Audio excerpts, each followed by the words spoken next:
नमस्कार मित्रांनो, मी मंजू भोसले सावंत मंजूस मेजवानीमध्ये पुन्हा एकदा तुमच्या अगदी मनापासून स्वागत करते। मस्त अशी 5 साहित्यामध्ये बनवून होणारी आपण इझी डेझर्ट एक गोड रेसिपी आपण बघणार आहोत। तर आता मी सुरुवात करूया आपल्या आजच्या रेसिपीला। आपण इथे ब्रेड घेतले, एक छोटं ब्रेडचं पॅकेट घेतले मी, त्याच्या कडा कापून घेतलं तिथे आपण तुम्ही बघू शकता। 1 वाटी साखर घेतली, छोटी वाटी ड्रायफ्रुट्स घेतले, as per your choice, optional आहेत ते। आणि इथे आपण कंडेन्स मिल्क घेतले, अमूल मिठाई मिल्क, आणि 1 वाटी आपण खोबऱ्याचा किस घेतलाय, जसे की ते कोकोनट येते। इथे आपण एक बाउल घेतलाय, तुम्ही बघू शकता। त्याच्यामध्ये आपण हे जे डेसिकेटेड कोकोनट घेतले हे घालून घेऊया। त्याच्यानंतर आपल्याला आपण मिल्क मेडचा अर्धा हा जो डब्बा आहे त्या अर्धा घेऊन घेऊया आणि कन्सिस्टन्सी एकदा चेक करूया। तसे ड्रायफ्रूट पण ऍड करून घेऊया, जे कमी जास्त पाहिजे तुम्ही ते डिपेंड्स अपॉन तुमच्यावरती। आपलं बॅटर करून झालंय। यामध्ये आपण चिमूटभर मीठ टाकणार आहोत। कुठल्याही गोड पदार्थात चिमूटभर मीठ घातल्याने त्याच्या ज्या सगळ्या चवी आहेत त्या एकत्र येतात आणि एनहान्स होतात, त्याची टेस्ट एनहान्स होते, म्हणजे वाढते अजून। गॅसवर आपण एक टोप घेतला, त्या टोपामध्ये आपण 1 वाटी पाणी घालून घेतलं। त्यामध्ये आपल्याला पाण्याला उकळी आली, त्यामध्ये आपण 1 वाटी साखर घालून एक तारी पाक तयार करू। पण इथं पाणी उकळत ठेवलं होतं 1 वाटी पाकासाठी, त्यामुळे आपण 1 वाटी साखर घालून एक तारी पाक होईपर्यंत ठेवून घेऊयात आणि एक तारी पाक तयार करून घेऊया। ब्रेडच्या आपण कडा कापून घेतल्या होत्या, ते पोलपाट घेतले। आपण लाटण्याच्या साईडने याला पूर्ण फ्लॅट करून घेऊया आपल्याला।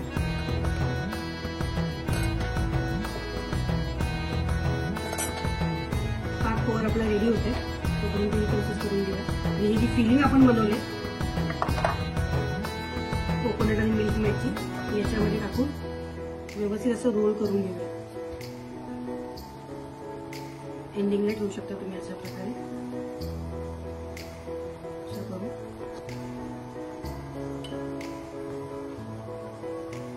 परंतु आपला रोल बनवून झालाय। आता हे जे शेवटचा जो भाग आहे, जो शेवटचा जे पोर्शन आहे, ते आपण पाणी लावून त्याला स्टिक करून घेऊया।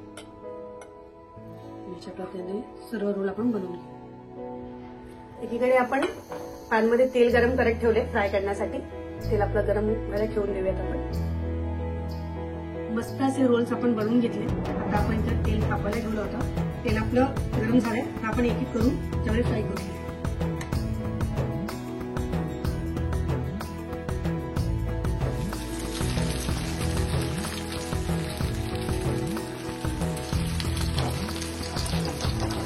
मंद गॅसवर मस्त असं गोल्डन ब्राऊन होईपर्यंत आपण याला त्या रोल्सला फ्राय करून घेऊ।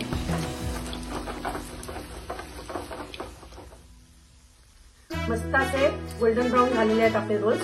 मी याच्या हे काढून घेते आणि याच्या रीतीने सर्व जे रोल्स आहेत ते मी फ्राय करून घेते। मस्त असे सगळे रोल्स आपण फ्राय करून घेतले, तुम्ही बघू शकता किती क्रिस्पी झाले ते। जे आपण साखरेचा पाक करून घेतला होता ते मी एका बाउलमध्ये काढून घेतलाय आणि हे जे रोल्स आहेत त्या रोल्स मी याच्यामध्ये डिप करून घेते आणि सगळे रोल्स डिप करून मी काढून घेते।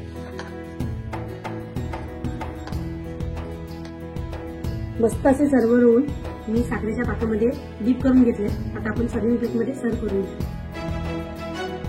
मस्त असे रोल आपले बनवून राहिले, मी सर्विंग प्लेटमध्ये सर्व केले। आता याच्यावरती आपण ऑप्शनल आहे, मी यातलं कंडेन्स मिल्क आहे थोडंसं असं आपण घालून घेऊया आणि ड्रायफ्रुट्सचे काप थोडेसे घालून घेऊ।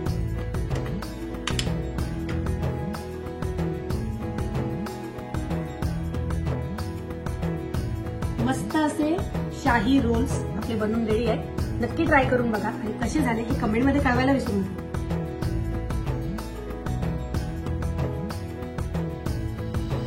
इकडे माझी स्टुडंट आहे जी आता सध्या करंट माझे सगळे व्हिडिओ एडिट करते, तर आपण तिला टेस्ट करायला देऊया आणि तिला विचारूया की कसं झालंय आपले शाही रोल्स।